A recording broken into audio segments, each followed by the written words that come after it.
Assalamualaikum warahmatullahi wabarakatuh. Bismillah, alhamdulillah, wassalatu wassalamu ala rasulillah, amma ba'du. Sahabat yang beriman, yang semoga senantiasa dirahmati oleh Allah Ta'ala, mari kita lanjutkan bedah buku kita tentang rahasia sukses tanpa batas, kiat cerdas meraih sukses dunia dan akhirat dengan takwa.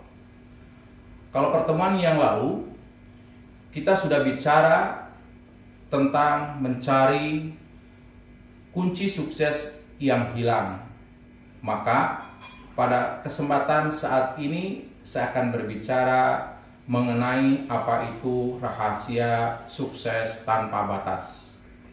Saya memilih kata rahasia bukan karena tidak ada orang yang mengetahui kuncinya.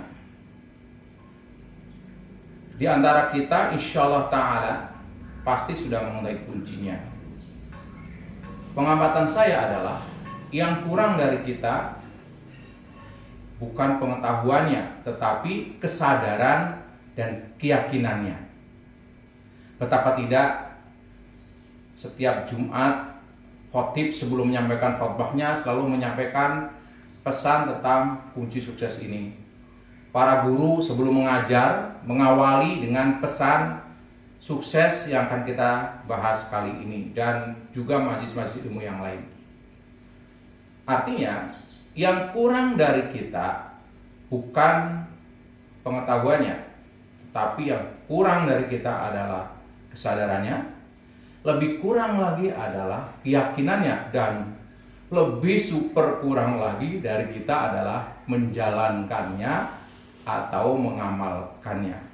Maka benarlah kata bijak yang berbunyi, yang kurang dari manusia bukan pengetahuannya, tetapi kesadarannya. Padahal kalau kita amati, kunci sukses yang kita bicarakan ini sudah dipakai oleh para nabi dan sahabat, orang-orang soleh terdahulu, juga orang-orang hebat dan lain-lain.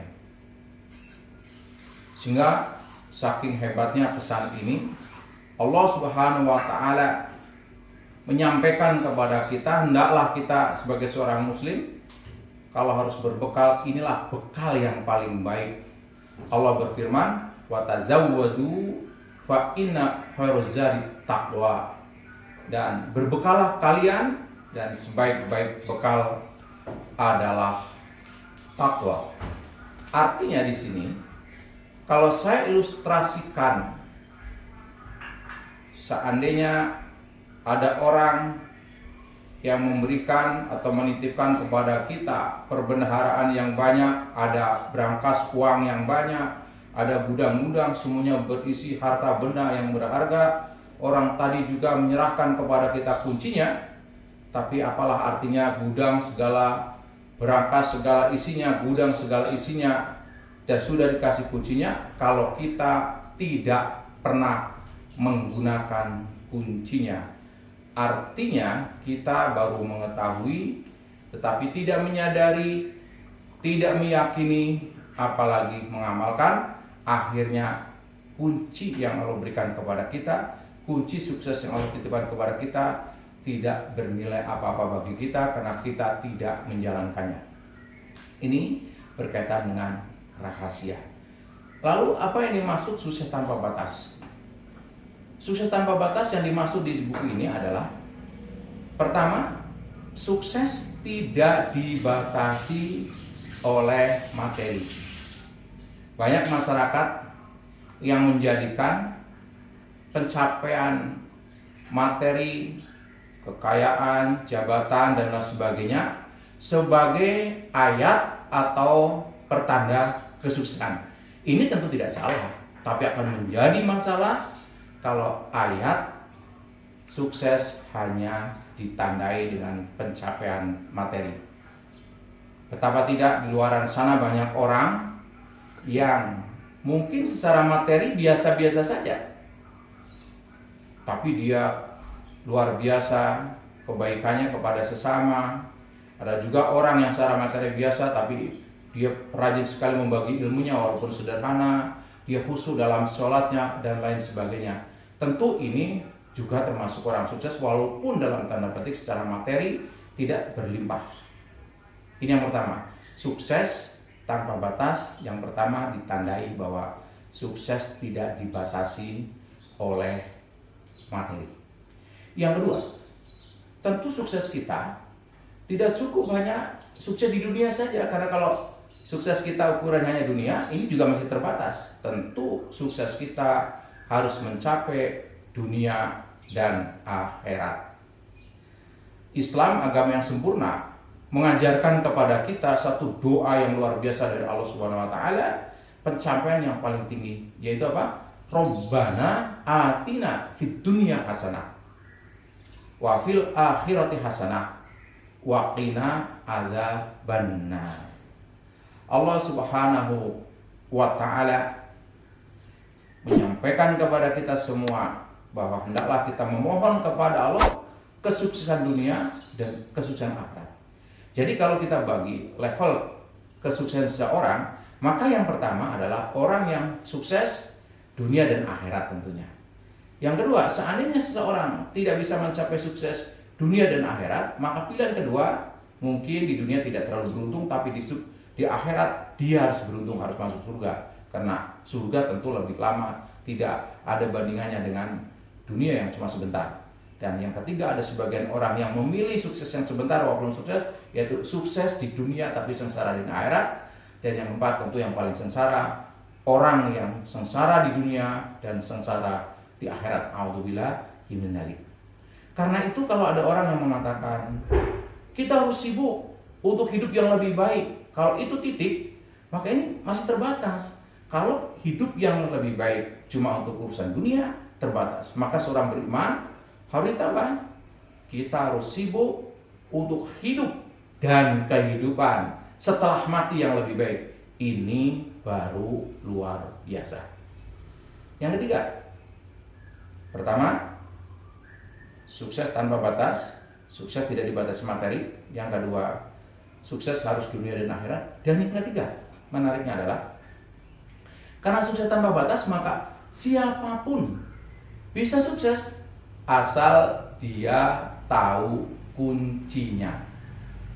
Jadi orang, siapapun dia bisa sukses kalau dia tahu kuncinya. Ini sukses berarti tidak dibatasi oleh mereka yang bergelar sehingga sukses, mereka keturunan orang kaya sehingga bisa sukses, mereka mungkin jaringannya banyak sehingga sukses. Tidak, siapapun dia, di posisi manapun dia bisa sukses kalau dia mengetahui kuncinya. Ini yang pertama ya. Jadi setelah tahu rahasia sukses, kedua sukses tanpa batas, yang berikutnya adalah apa yang dimaksud secara keseluruhan sukses tanpa batas di buku ini. Sahabat yang dimuliakan Allah Ta'ala, dalam buku ini kita membahas bahwa pada umumnya kalau ditanya orang apa ciri orang sukses, atau katakanlah kapan seseorang dikatakan sukses, ada yang mengatakan, oh kalau dia jabatannya tinggi, tidak salah. Dia sukses karena dia hafal 30 juz, tidak salah. Oh dia sukses kalau berangkat ke kantor tidak macet, tidak salah. Tetapi saya ingin membuat satu daun definisi sukses tanpa batas yang barangkali dengan definisi ini bisa dipakai untuk kesuksesan kita dunia dan akhirat. Yaitu apa?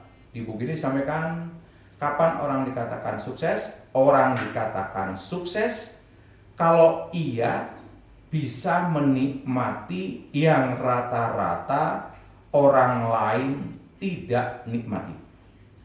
Perhatikan di sini, orang dikatakan sukses kalau ia bisa menikmati yang rata-rata orang lain tidak nikmati. Lalu mengapa dia bisa menikmati yang rata-rata orang lain tidak nikmati? Karena sesungguhnya dia sebelumnya telah melakukan yang rata-rata orang lain tidak lakukan. orang lain tidur, dia tahajud. Orang lain mungkin dengan mudah makan siang, dia berpuasa. Contoh yang paling konkret yang akan saya sampaikan. Kalau ada anak sekolah tamat SMA, lalu dia masuk perguruan tinggi, pada umumnya untuk bisa masuk perguruan tinggi pilihannya, dia harus tes terlebih dahulu. Tetapi ada di antara anak-anak kita yang begitu tamat SMA langsung diterima perguruan tinggi. Pertanyaan, banyak nggak anak yang tamat SMA langsung diterima perguruan tinggi? Tentu sedikit. Yang sedikit itulah yang disebut sukses. Artinya anak tadi menikmati yang rata-rata orang lain tidak nikmati. Atau juga di antara sekian banyak orang ada yang perguruan tinggi mencari anak-anak tertentu. Contoh, beberapa perguruan tinggi mencari mereka anak-anak yang hafal Quran. Orang lain sibuk melamar, mendaftar, tes dan sebagainya. Ini dicari. Kenapa dicari? Karena perguruan tinggi ingin punya mahasiswa yang hafal Quran.